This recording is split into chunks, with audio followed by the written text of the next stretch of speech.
And Bob Knight, as good as he was, still had some flaws, and that fear was the way that he motivated. And so, Mm-hmm.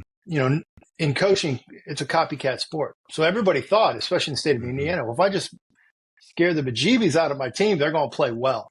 And that worked for some time, but there's been a shift, right? There's been a shift in kids' mentality, parents' mentality.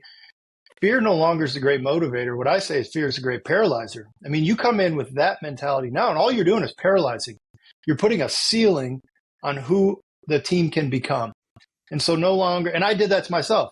I said, man, I want to be like Bob Knight. So I coached myself out of fear. I used to get up at 5 a.m. to shoot in the mornings because I didn't want somebody passing me.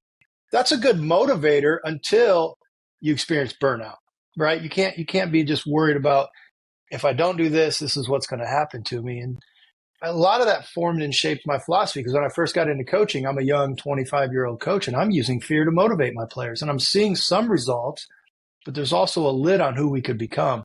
And it wasn't until I made this flip where we said, what if we took fear out of the game? And there's a million ways to take fear out of the game, and I'm always paying attention to that. How do I remove fear?